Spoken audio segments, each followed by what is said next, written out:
everyone, Andrew here, bringing you another video review, and today we're going to be doing Flashpoint, Emperor Aquaman, Issue 3, the final issue in the Emperor Aquaman miniseries. Take a look at this comic cover right here. Now, let me just comment that the cover here looks really good. I saw the preview cover for Wonder Woman the Furies, issue number 3, which is just a reverse of this cover, but both covers look really good. I really do like how this came out. So let's get into Emperor Aquaman number 3. Now, as I stated in my previous reviews, most recently Wonder Woman the Furies issue number 2, is that Wonder Woman the Furies and Emperor Aquaman go hand in hand. They tie into each other and they tell one bigger story. So in order to truly enjoy Emperor Aquaman or Wonder Woman the Furies, you have to get the two series. In addition to that, you find out that Emperor Aquaman and Wonder Woman the Furies not only tie into each other, but they also eventually tie into Flashpoint number 4. And also 5, apparently. Now, whether or not you need Wonder Woman the Furies and Emperor Aquaman to enjoy the main Flashpoint comic is a debatable subject, which I'll try to touch upon towards the end of this review. But it seems to be clearer and clearer that these series tie into that series more than just being a spin-off comic being in the same universe, like, say, Flashpoint, Green Lantern, Ebb and Soar. But with that said, let's talk about Emperor Aquaman. Emperor Aquaman issue 2 left off with Wonder Woman blazing into Aquaman's ship and saying, "It's time to go, you and me one-on-one." And the two look like they're about to fight. And then in issue 3, they don't fight right away. No, actually Wonder Woman says that, "Hey, Aquaman, I found out that there's some traitors running around who actually started this war up and there's a conspiracy against us, and although I don't like you, we're being pitted against each other." And Aquaman, who's actually been portrayed as the more sympathetic character out of the two, started to act a little less like he's been acting. He starts to act a little brash and emotional, because you gotta understand is that Wonder Woman, and again this is no spoiler or secret, had killed Mirror and took away the love of Aquaman's life. He is a very emotional person right now.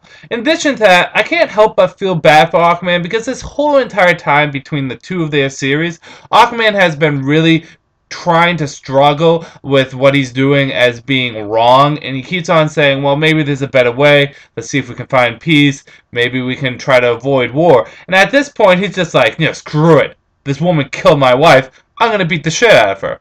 However, before he jumps to conclusions, he says, fine, let's see if we can figure something out.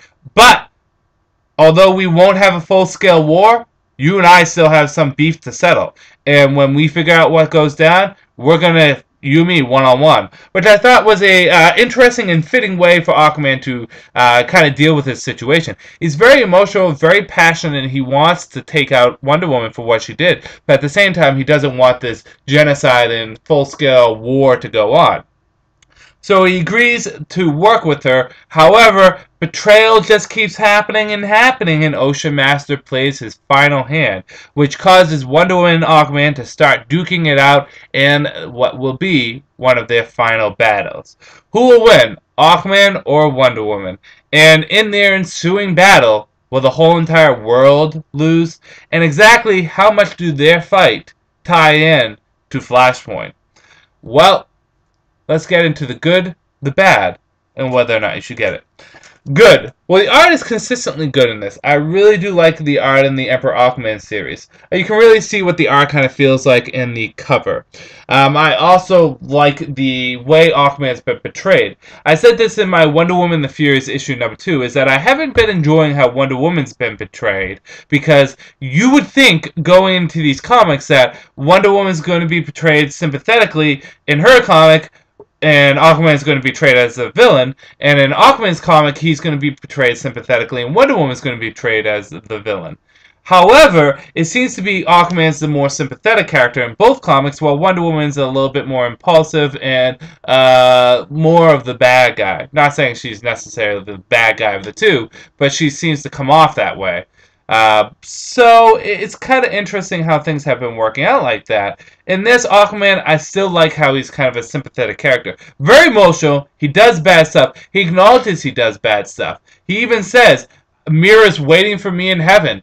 but I'm not going to be there. When I die, I'm probably going to go for what I'm going to do. So he understands what he's doing is wrong, but he says he's trying to do it for a better reason. Whether or not that's the case is really debatable for the reader. So I do like how Aquaman is being portrayed as a more sympathetic character, but still a complete badass. Lots of action in this. A good amount of action. We also get some recaps, too. A lot of the information leading up to this was in Wonder Woman's The Furies issue number 2. If you did not read that issue, you get a little bit of the backstory, like Mira versus Wonder Woman and stuff like that, but not enough of that backstory. However, it does add a few other things in there, which is good, like exactly why did Mira go and attack Wonder Woman and stuff along that line. So it does fill in some backstory, which is good, because the Aquaman series tend to be more about the here and now, while the Wonder Woman series is about, hey, this is how it happened.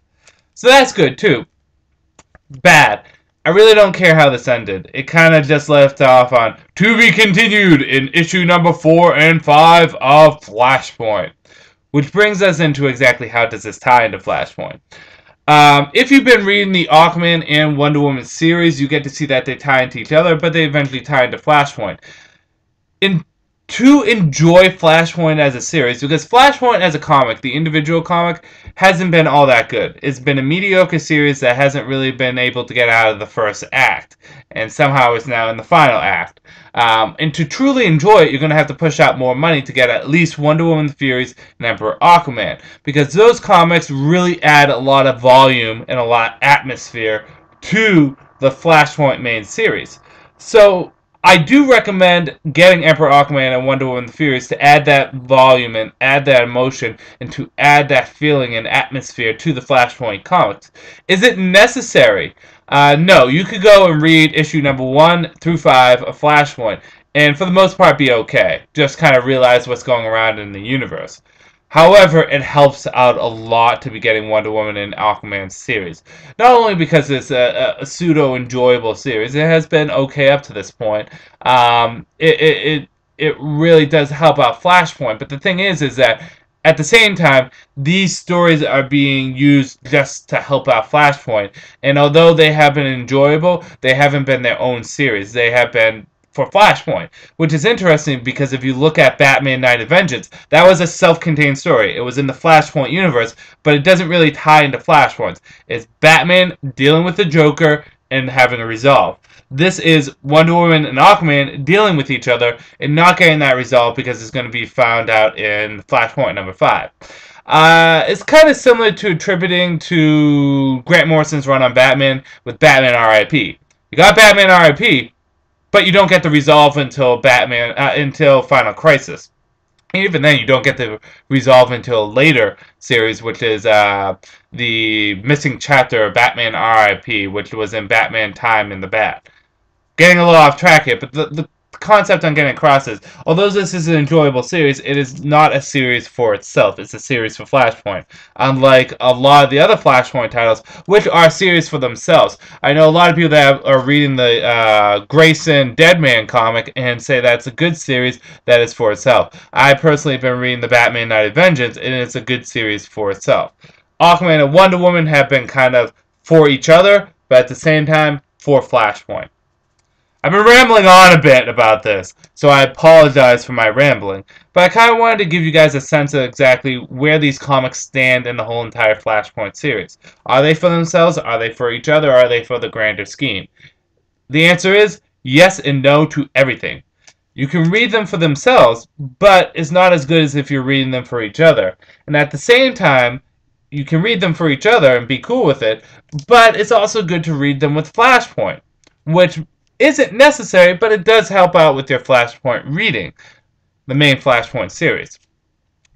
So with that said, for the individual issue itself, Emperor Aquaman number 3 was good. It's a solid, 6 out of 10. It gets a good average score. It has action, it has art. It's mostly how the ending went about that I didn't care about.